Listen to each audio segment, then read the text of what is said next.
અમદાવાદના વટવાની આશીર્વાદ હિન્દી હાઈસ્કૂલને જિલ્લા ડીઓની નોટિસ 172 વિદ્યાર્થીની પાસેથી બોર્ડની પરીક્ષાની ફી ઉઘરાવતા શાળા સામે કાર્યવાહી કરવામાં આવી। નિયમ મુજબ કોઈપણ શાળા વિદ્યાર્થીનીઓ પાસેથી ન લઈ શકે બોર્ડની ફી। શિક્ષણ વિભાગે વિદ્યાર્થીઓની ફી માફ કરેલી છતાં શાળાએ બોર્ડ પરીક્ષાની ફી ઉઘરાવી। વિદ્યાર્થીની દીઠ 800 રૂપિયા ફી લીધી હોવાનું સામે આવ્યું। જિલ્લા શિક્ષણ અધિકારીના ધ્યાને આવતા શાળાને નોટિસ ફટકારવામાં આવી। વિદ્યાર્થીનીઓ પાસેથી ઉઘરાવવામાં આવેલી ફી પરત કરવાની પણ સૂચના આપી દેવામાં આવી।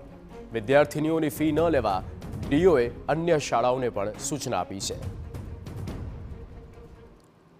આ પ્રકારે એક પગલું ભરી અને દીકરીઓની શિક્ષણ માટે એવો બોર્ડની પરીક્ષા ફ્રી આપી શકે તે માટેની વ્યવસ્થા કરી હોય ત્યારે એની ફી ઉઘરાવી ન શકાય।